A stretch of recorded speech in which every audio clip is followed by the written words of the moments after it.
Start. महोदय, महाराष्ट्र राज्यातील वनसंपत्तीचा झपाट्याने ऱ्हास होत असून या वनसंपत्तीचे रक्षण केले नाही आणि त्याचबरोबर मोठ्या प्रमाणावर जंगल विकासाचा कार्यक्रम हाती घेण्यात आला नाही तर राज्यात पडणाऱ्या पावसाचे प्रमाण दिवसेंदिवस कमी होत जाऊन हळूहळू दुष्काळाच्या खाईत सारे राज्य लोटले जाण्याचा धोका दिसू लागला आहे, असेच मत पर्यावरण शास्त्रज्ञांनी एका परिषदेमध्ये नुकतेच व्यक्त केले आहे.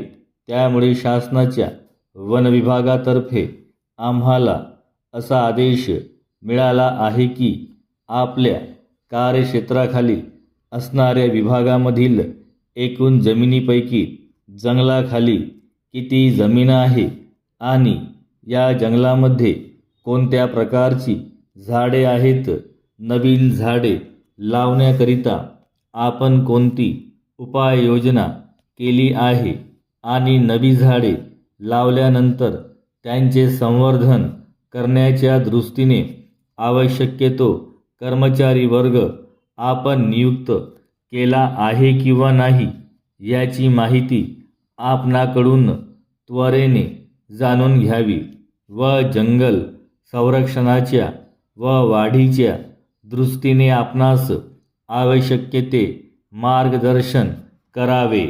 मला आपणास कळविण्यात आनंद होत आहे की महाराष्ट्र सरकारने राज्यात वनसंवर्धनाचा कार्यक्रम मोठ्या प्रमाणावर हाती घेण्याचे ठरविले असून त्याकरिता या वर्षाच्या अंदाजपत्रकामध्ये मोठ्या प्रमाणात तरतूद केली आहे. या तरतुदीचा जास्तीत जास्त हिस्सा आपल्या विभागाला मिळावा असे आपणास वाटत असेल तर वन संरक्षण आणि वनसंवर्धनाचा शासनाचा जो कार्यक्रम आहे तो यशस्वी करण्यासाठी जास्तीत जास्त प्रयत्न करणे आपल्या दृष्टीने अगत्याचे आहे. त्याकरिता आपल्या विभागामध्ये काम करणाऱ्या ज्या खाजगी शिक्षण संस्था आहेत, त्याचप्रमाणे सामाजिक कार्य करणाऱ्या ज्या संस्था आहेत, त्यातील कार्यकर्त्यांची मदत आपण अवश्य घ्यावी. हे काम राष्ट्रीय हिताचे आहे हे ध्यानात ठेवून जास्तीत जास्त प्रमाणामध्ये झाडे लावणे आणि ती जगविणे हा कार्यक्रम युद्ध पातळीवर हाती घेतला जाईल अशी शासनाची अपेक्षा आहे.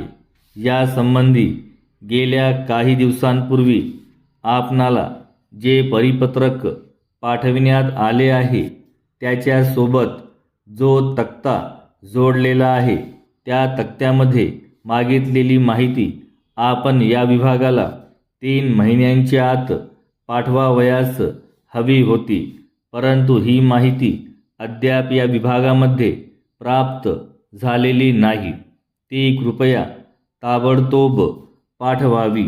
वरील सर्व बाबींचा विचार करून उपरोक्त विषयाबाबत आपण आपल्या विभागात सदर कार्यवाही करीत आहोत याची माहिती तात्काळ पाठवावी ही विनंती. आपला